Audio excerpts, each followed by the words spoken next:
Hello बच्चों, चलिए इस प्रश्न को देखते हैं। जब किसी अनुक्रम के पद किसी नियम के तहत लिखे जाते हैं तो उसे कहते हैं, क्या कहते हैं? उसे कहते हैं हम श्रेणी। ठीक है, श्रेणी कितने प्रकार की होती है? पहली श्रेणी होती है समांतर श्रेणी।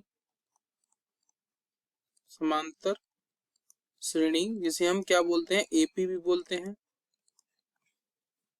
उदाहरण से समझें तो जैसे एक श्रेणी दे रखी है हमें यहाँ पर 3, 5, 7, 9 और इसी क्रम में चल रहा है। तो यहाँ पर एक क्या नियम लागू हो रहा है कि 3 से 5 में कितना जोड़ा जा रहा है? 2। 5 से 7 में कितना? 2।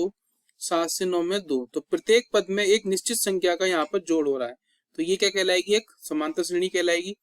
इसी तरह से दूसरी श्रेणी होती है गुणोत्तर श्रेणी, जिसे बोलते हैं जीपी। उदाहरण से समझें, जैसे है हमारे पास 2, 4, 8, 16। तो यहाँ पर क्या है, जो पहले पद और दूसरे पद का अनुपात है तो वो क्या है, हर क्रम में बराबर है। जैसे कि यहाँ पर 2 और 4 का जो अनुपात है वो 1:2 है।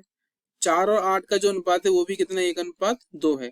तो एक निश्चित अनुपात में प्रत्येक पद आगे बढ़ रहे हैं, तो ये कहलाती है गुणोत्तर श्रेणी। तीसरी होती है एक हरात्मक श्रेणी। हरात्मक श्रेणी